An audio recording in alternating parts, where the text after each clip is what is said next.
궁녀가 되는 길 팔자소관인가 기회인가. 어린 소녀가 궁궐문을 처음 들어서던 날, 그 아이는 아직 자신의 운명이 무엇인지 알지 못했습니다.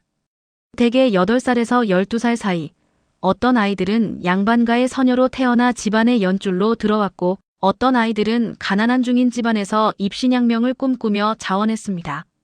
조선 초기에는 간혹 공노비의 딸들이 강제로 선발되기도 했지만, 시간이 흐르면서 궁녀는 오히려 선망의 대상이 되었습니다. 궁에 들어가면 최소한 굶주릴 걱정은 없었고, 운이 좋으면 권력의 중심에 설 수도 있었으니까요. 입궁 선발은 3년마다 이루어졌습니다. 내명부에서 나온 관리들이 한양 곳곳을 돌며 적당한 나이의 소녀들을 찾아냈습니다. 용모가 단정하고 총명해 보이며 건강한 아이들이 선택되었습니다.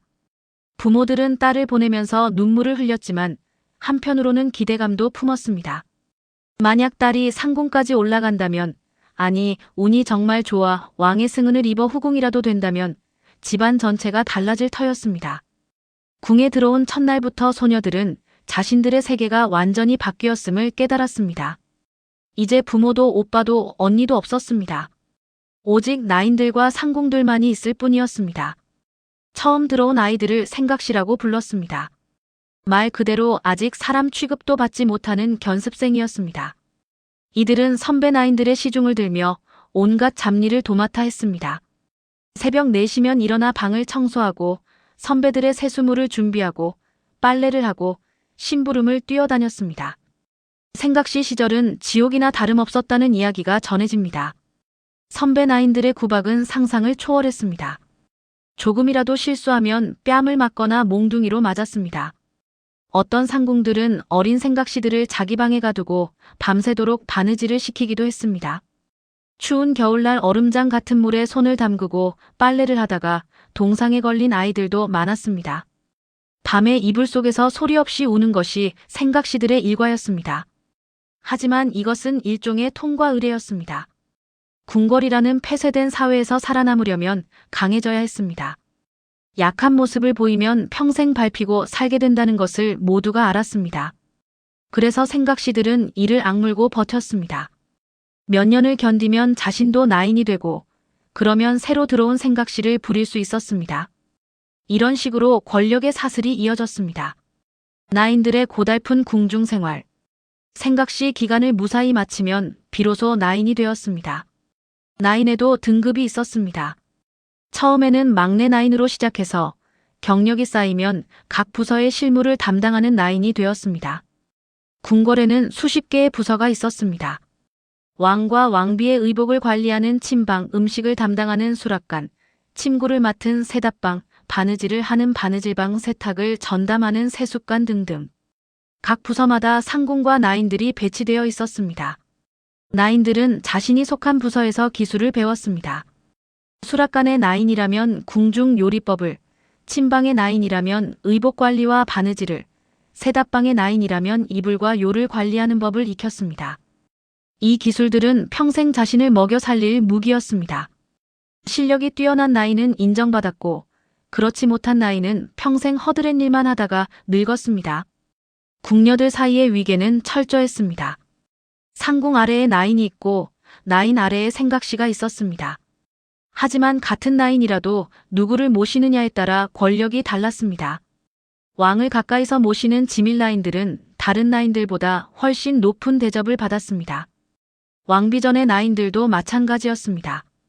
반면 변두리 궁궐이나 후궁들을 모시는 나인들은 상대적으로 힘이 약했습니다. 나인들의 하루는 규칙적이었습니다. 새벽 4시면 기상해서 자신이 모시는 주인의 기상 준비를 했습니다. 왕이나 왕비가 일어나기 전에 세수물과 옷가지를 준비하고 방을 따뜻하게 하고 아침 수라를 준비했습니다. 오전에는 각자 맡은 일을 했습니다. 빨래, 청소, 바느질, 요리 등. 점심을 먹고 나면 다시 오후 업무가 시작되었습니다. 저녁 무렵에는 주인의 저녁 수라를 준비하고 잠자리를 정돈했습니다. 밤 10시쯤 되면 대부분의 일이 끝났습니다. 하지만 왕이나 왕비를 가까이서 모시는 나인들은 밤늦게까지 깨어 있어야 했습니다.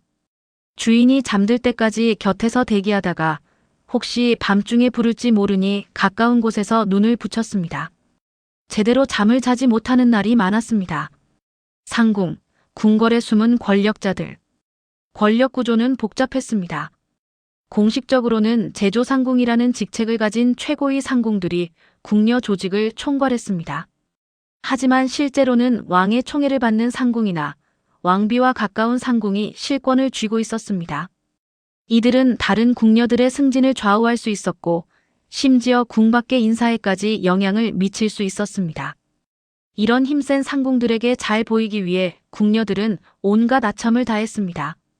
궁녀들 사이에는 은밀한 파벌이 형성되었습니다.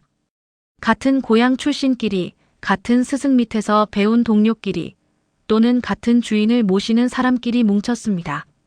이런 파벌은 서로를 보호해주기도 했지만 동시에 다른 파벌과의 암투를 불러일으켰습니다. 어떤 상궁이 실수하면 적대 파벌에서는 그것을 빌미로 그녀를 끌어내리려 했습니다. 모함과 중상이 일상이었습니다. 특히 치열한 경쟁은 왕의 침전 주변에서 벌어졌습니다. 왕의 잠자리를 돌보는 승은상궁, 왕의 의복을 관리하는 침방상궁, 왕의 식사를 담당하는 수라상궁 등은 모두 막강한 권력을 가졌습니다. 이들은 왕에게 직접 말을 걸 수 있는 몇 안 되는 사람들이었습니다. 왕의 기분이 좋을 때 한마디 보고를 하면 그것이 국정에 영향을 미칠 수도 있었습니다. 그래서 대신들도 이런 상궁들에게 뇌물을 바치며 환심을 샀습니다. 왕의 눈에 들기 위해 궁녀들이 벌이는 경쟁도 치열했습니다.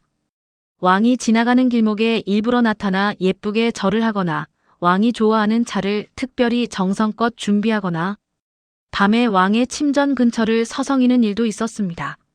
물론 이런 행동은 위험했습니다. 자칫하면 왕비나 다른 후궁들의 질투를 사서 궁에서 쫓겨날 수도 있었습니다. 하지만 성공한다면 후궁의 자리에 오를 수 있었습니다. 실제로 궁녀 출신으로 후궁이 된 경우는 꽤 있었습니다. 세조의 후궁이었던 귀인 엄씨는 원래 궁녀였고 숙종의 후궁 중에는 궁녀 출신이 여럿 있었습니다. 영조의 어머니 숙빈 최씨도 궁녀 출신이었습니다. 이들은 왕의 승은을 입어 후궁이 되었고 때로는 왕자를 낳아 왕의 어머니가 되기도 했습니다. 그러나 이런 성공 사례는 극소수였습니다. 대부분의 궁녀들은 평생 나인이나 상궁으로 살다가 늙어갔습니다. 궁녀들의 애완과 은밀한 세계. 궁녀들에게도 휴무가 있었습니다. 15일에 한 번 정도 외출이 허락되었는데 이때 궁녀들은 집에 가서 가족을 만날 수 있었습니다. 부모님께 용돈을 드리고 동생들의 안부를 확인하고 고향 소식을 들었습니다. 하지만 외출 시간은 제한되어 있었고 해가 지기 전에 반드시 돌아와야 했습니다. 어떤 궁녀들은 가족을 만나러 가는 대신 궁 밖의 시장에 나가 물건을 사거나 절에 가서 기도를 하기도 했습니다. 궁녀들 사이에는 독특한 문화가 있었습니다. 남자 없는 세계에서 그들은 서로를 의지하며 유사 가족 관계를 형성했습니다. 나이 많은 상궁을 어머니처럼 모시고 동료 나인들을 자매처럼 여겼습니다. 어떤 궁녀들은 서로를 깊이 사랑하기도 했습니다. 남자를 알 수 없는 그들에게 동료 궁녀는 유일한 정서적 의지처였습니다. 궁궐의 밤은 고독했고 서로의 온기가 그들에게 위안이 되었습니다. 궁녀들 사이의 동성관계는 공공연한 비밀이었습니다. 대비마마와 같은 높은 분들도 이런 일을 알고 있었지만 크게 문제 삼지 않았습니다. 어차피 궁녀들은 결혼할 수 없고 남자와 관계를 맺는 것도 금지되어 있었습니다. 그러니 서로 의지하며 사는 것을 굳이 막을 이유가 없었습니다. 다만 너무 공공연하게 드러내거나 질투로 인한 싸움이 벌어지면 문제가 되었습니다. 궁녀들 사이에는 소문도 많았습니다.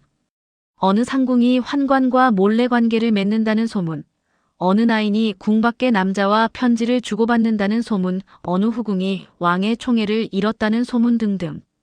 궁궐은 폐쇄된 공간이었기 때문에 작은 일도 금방 소문이 되어 퍼졌습니다. 소문의 중심에 서는 것은 위험했지만 때로는 소문을 이용해 정적을 제거하기도 했습니다. 가장 무서운 것은 누명이었습니다. 궁녀들 사이에서는 상대방을 끌어내리기 위해 거짓 소문을 퍼뜨리는 일이 잦았습니다. 저 나인이 왕을 욕했다더라. 저 상궁이 궁궐 물건을 빼돌렸다더라. 저 계집이 왕비마마를 저주했다더라. 이런 소문이 한번 퍼지면 당사자는 변명할 기회조차 없이 처벌받았습니다. 곤장을 맞거나 궁에서 쫓겨나거나 심하면 목숨을 잃기도 했습니다. 궁녀들의 범죄도 가끔 일어났습니다. 질투에 눈이 먼 궁녀가 상대방의 음식에 독을 타는 일, 왕의 총애를 받는 후궁을 저주하는 일, 궁궐 물건을 훔쳐 파는 일 등. 이런 범죄가 적발되면 가혹한 처벌이 내려졌습니다. 연좌제가 적용되어 같은 부서의 다른 궁녀들도 벌을 받았습니다. 그래서 궁녀들은 서로를 감시했습니다. 내 동료가 무슨 짓을 하다가 걸리면 나도 같이 벌을 받으니까요. 상궁의 영광과 몰락. 하지만 모든 궁녀의 삶이 암울하기만 한 것은 아니었습니다. 상궁까지 올라간 궁녀들은 상당한 권력과 재산을 가졌습니다. 높은 상궁들은 궁 밖에 집을 사고 노비를 거느리고 호화로운 생활을 했습니다. 왕이나 왕비로부터 하사품을 받기도 했고 대신들로부터 뇌물을 받기도 했습니다. 퇴직할 때는 평생 먹고 살 만큼의 재산을 모을 수 있었습니다. 상궁이 되는 길은 멀고 험했습니다. 보통 궁에 들어온 지 20년 이상은 되어야 상궁이 될 수 있었습니다. 실력도 있어야 했지만 운도 따라야 했습니다. 자신이 모시던 주인이 권력을 잡아야 했고 윗사람들의 눈에 들어야 했고 정적들의 모함에서 살아남아야 했습니다. 수백 명의 궁녀 중에서 상궁까지 오르는 사람은 극소수에 불과했습니다. 상궁이 되면 자기만의 방을 가질 수 있었습니다. 어린 시절부터 여러 명이 한 방에서 자던 것을 생각하면 큰 변화였습니다. 자기 부하들을 거느릴 수 있었고 후배 나인들에게 명령할 수 있었습니다.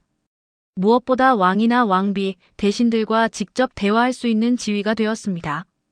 이것은 엄청난 권력이었습니다. 가장 성공한 상궁들의 이야기는 전설처럼 전해졌습니다. 어떤 상궁은 왕의 절대적 신임을 받아 궁궐 살림을 총괄했고 어떤 상궁은 왕비의 최측근으로 외척들과 맞먹는 영향력을 가졌습니다. 이런 상궁들은 대신들도 함부로 할 수 없었습니다. 그들의 한마디가 한 사람의 출세를 좌우할 수 있었으니까요.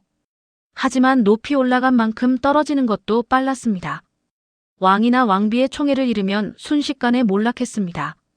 어제까지 모두가 떠받들던 상궁이 오늘은 궁에서 쫓겨나는 일도 있었습니다. 정치적 사건에 연루되어 처형당한 상궁들도 있었습니다. 권력의 정점에 섰다가 비참하게 최후를 맞는 것, 그것이 궁녀의 삶이었습니다. 궁녀의 출구 없는 삶과 노년. 궁녀들에게는 또 다른 고통이 있었습니다. 바로 출구가 없다는 것이었습니다. 한번 궁에 들어오면 평생을 거기서 살아야 했습니다. 결혼도 할 수 없고 아이도 가질 수 없고 평범한 여자로서의 삶을 살 수 없었습니다. 나이가 들면서 이 사실이 더 무겁게 다가왔습니다. 동갑내기 친구들은 결혼해서 아이를 낳고 평범하게 살고 있는데 자신은 여전히 궁궐 안에 갇혀 누군가를 모시고 있었습니다. 궁녀들은 대부분 50세가 넘어야 궁을 나갈 수 있었습니다. 나가더라도 갈 곳이 없는 경우가 많았습니다. 부모는 이미 돌아가셨고 형제들은 흩어졌고 고향은 낯설었습니다. 그래서 많은 궁녀들이 궁 밖에 나가서도 궁궐 근처에 작은 집을 얻어 살았습니다. 때때로 후배 궁녀들을 만나고 궁궐에서의 추억을 이야기하며 여생을 보냈습니다. 어떤 궁녀들은 궁을 나가지 않고 끝까지 남았습니다. 궁궐이 유일한 삶의 터전이었고 궁녀 동료들이 유일한 가족이었으니까요. 이들은 나이가 들어 일을 못하게 되어도 궁궐의 한 구석에서 후배들의 시중을 받으며 살다가 결국 궁궐 어딘가에서 쓸쓸히 생을 마감했습니다.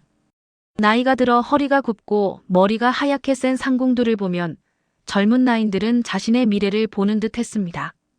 저렇게 늙어서도 여전히 누군가를 모시고 후배들에게 구박받으며 살아야 하는 것. 그것이 기다리고 있는 유일한 미래였습니다. 어떤 궁녀들은 그 생각에 절망했고 어떤 궁녀들은 체념했고 어떤 궁녀들은 더 치열하게 권력을 쫓았습니다.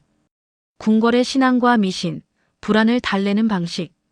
궁녀들 사이에는 은밀한 종교 생활도 있었습니다.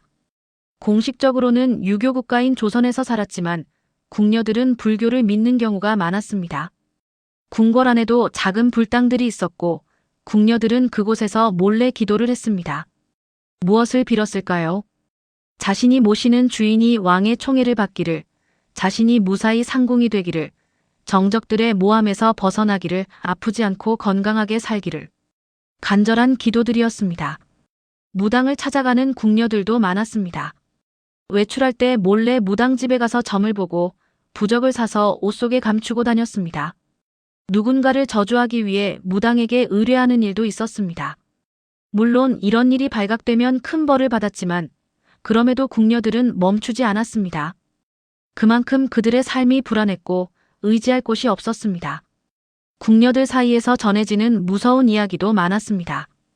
억울하게 죽은 궁녀의 귀신이 밤마다 나타난다는 이야기, 어느 처소에 들어가면 반드시 불행한 일이 생긴다는 이야기, 특정 우물물을 마시면 죽는다는 이야기.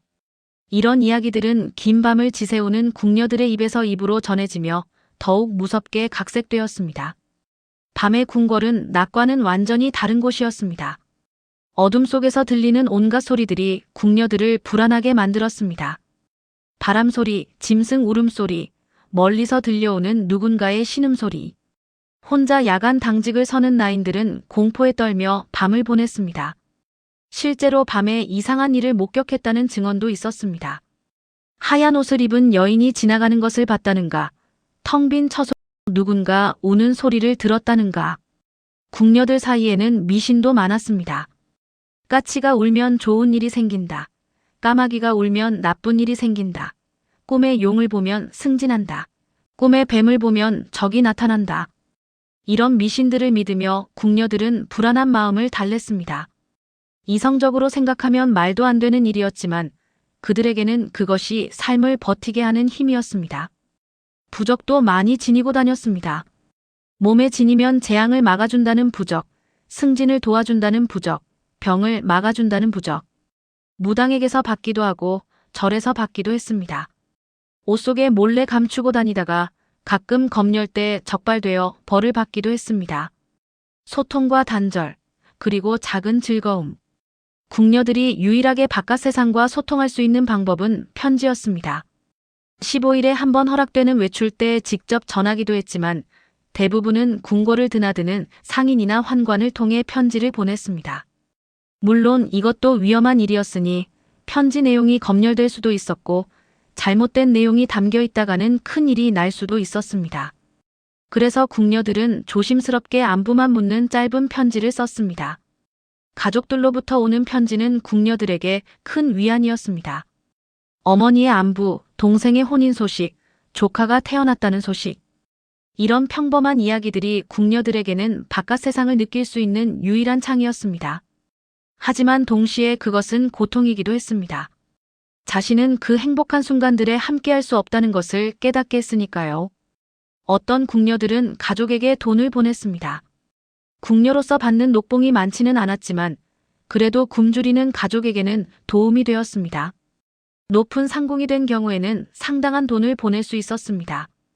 동생의 혼인 비용을 대주거나 조카의 교육비를 대주거나 집을 사는데 보태주기도 했습니다. 이렇게 가족을 돕는 것이 궁녀들에게는 삶의 의미였습니다. 자신은 평범한 삶을 살 수 없지만 적어도 가족들은 잘 살게 할 수 있었으니까요. 하지만 가족들이 궁녀를 이용하려는 경우도 많았습니다.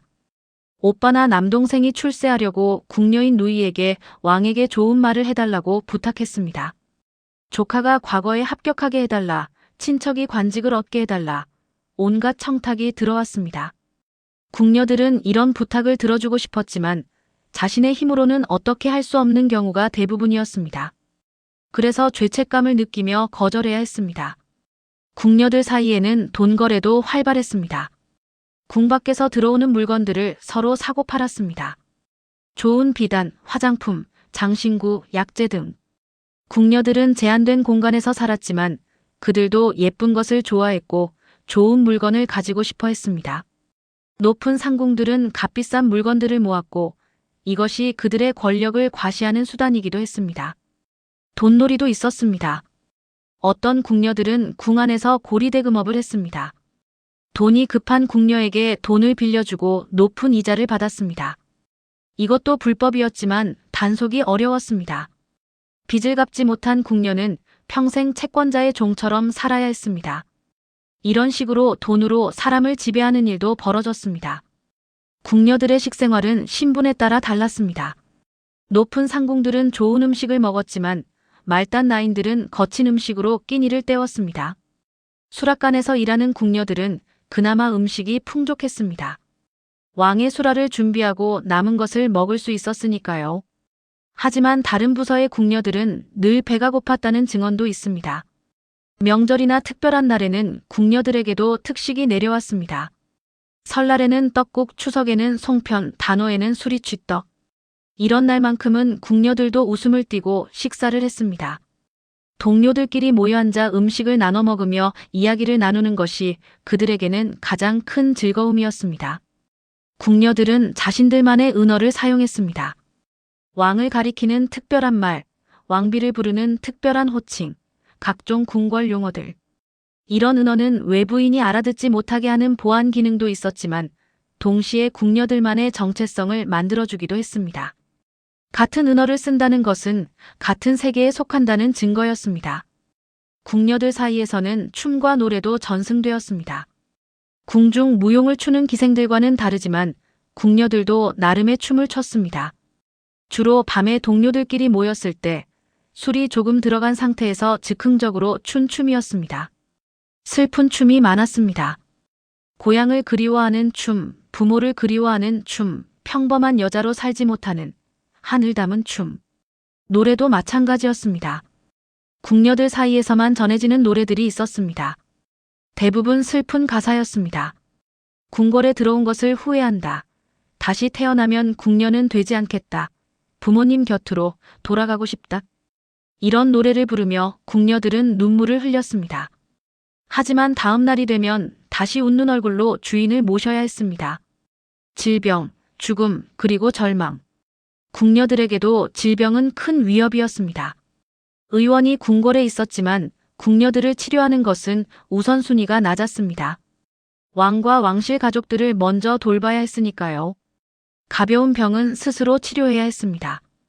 동료 궁녀들이 민간요법으로 돌봐주는 것이 전부였습니다. 중병에 걸린 궁녀는 별궁으로 옮겨졌습니다. 전염을 막기 위해서였습니다. 그곳에서 홀로 투병하다가 죽는 경우가 많았습니다. 임종 때 가족을 볼 수 없다는 것이 가장 큰 고통이었습니다. 동료 궁녀 몇 명이 곁을 지켜주는 것이 전부였습니다. 죽은 뒤에는 궁궐 밖의 공동묘지에 묻혔습니다. 초라한 무덤 하나가 그들의 인생 전부를 대변했습니다. 궁녀들 중에는 정신이 이상해지는 경우도 있었습니다. 오랜 세월 폐쇄된 공간에서 억압받으며 살다 보니 견디지 못하는 것이었습니다. 밤에 갑자기 소리를 지르거나 환청을 듣거나 이상한 행동을 하는 궁녀들이 있었습니다. 이들도 별궁으로 격리되었고 결국 비참한 최후를 맞았습니다. 자살하는 궁녀들도 있었습니다. 더 이상 견딜 수 없어서 누명을 쓰고 처벌받는 것이 두려워서 사랑하는 사람을 잃고 절망해서. 이유는 다양했습니다. 우물에 몸을 던지거나 목을 매거나 독을 마시는 방법으로 스스로 목숨을 끊었습니다. 궁궐 측에서는 이런 일을 최대한 은폐하려 했습니다. 불길한 일이라고 여겼기 때문이었습니다. 가장 비극적인 것은 억울하게 희생당한 궁녀들의 이야기였습니다. 왕실의 스캔들을 알게 되어 입을 막기 위해 죽임을 당한 궁녀, 후궁들의 권력 다툼에 휘말려 독살당한 궁녀 환관과의 관계가 발각되어 처형당한 궁녀. 이들의 죽음은 기록에도 제대로 남지 않았습니다. 그저 어느 날 갑자기 사라졌고 얼마 후 궁녀들 사이에서 저 사람 죽었다더라는 소문만 돌았습니다. 궁궐의 일상과 특별한 날.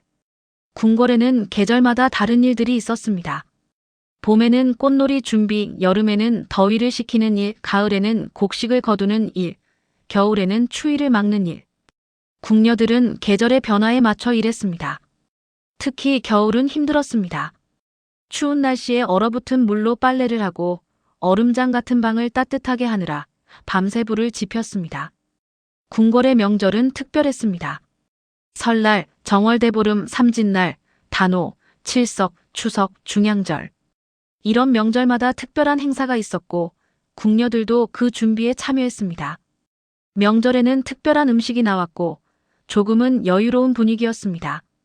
하지만 그만큼 준비하느라 바쁘기도 했습니다. 왕실의 경사나 초상도 궁녀들의 삶에 큰 영향을 미쳤습니다. 왕자나 공주가 태어나면 온 궁궐이 들썩였고 궁녀들도 분주하게 움직였습니다. 왕이나 왕비가 승하면 긴 상복 기간 동안 궁녀들도 슬픔을 표해야 했습니다. 진심으로 슬퍼하는 궁녀도 있었고 형식적으로만 슬퍼하는 궁녀도 있었습니다. 야망과 저항, 그리고 역사 속으로 궁녀들에게도 야망이 있었습니다. 더 높은 자리에 오르고 싶다. 더 많은 권력을 갖고 싶다. 더 많은 돈을 모으고 싶다.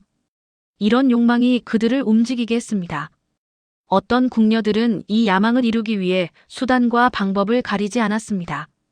동료를 배신하고 거짓말을 하고 심지어 범죄를 저지르기도 했습니다. 하지만 대부분의 궁녀들은 그저 평범하게 살고 싶었습니다.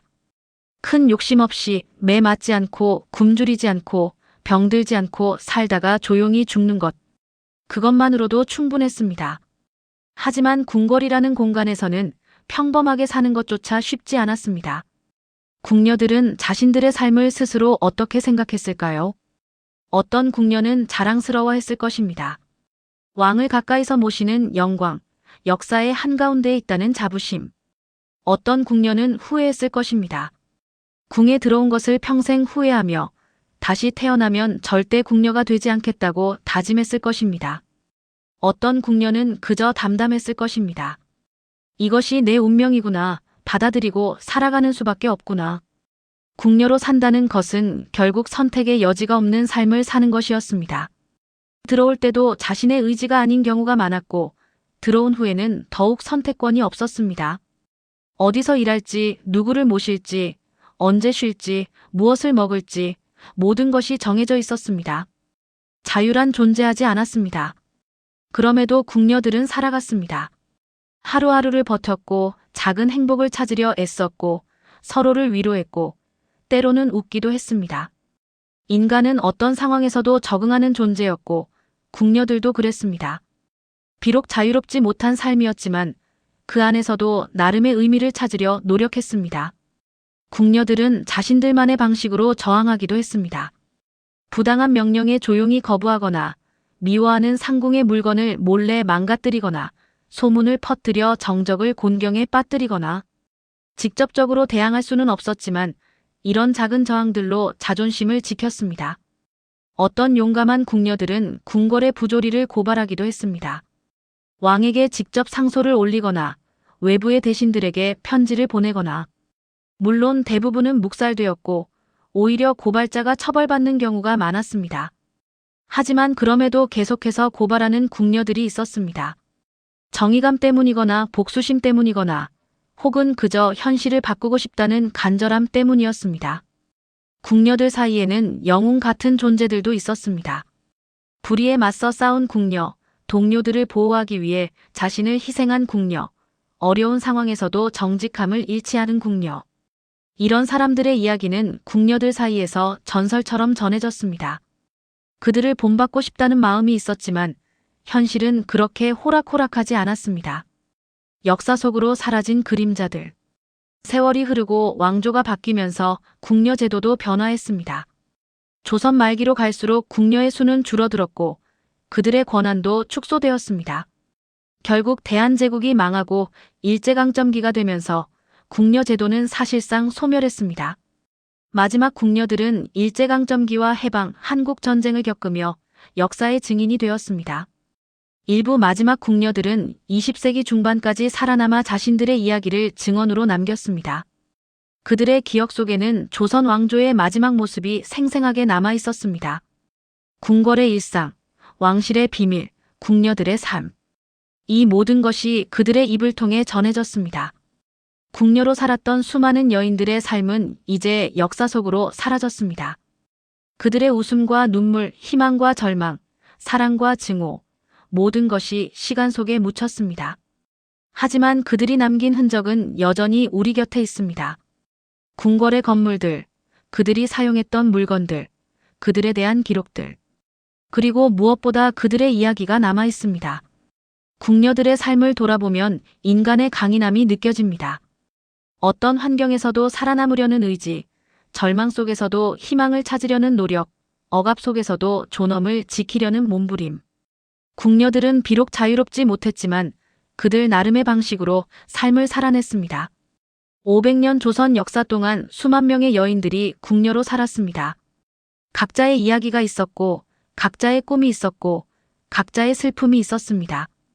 그들 대부분은 이름도 없이 역사 속으로 사라졌지만 그들이 살았다는 사실만은 분명합니다. 궁궐의 화려함 뒤에는 이름 없는 궁녀들의 눈물과 땀이 있었습니다. 그것을 기억하는 것이 우리가 할 수 있는 일입니다.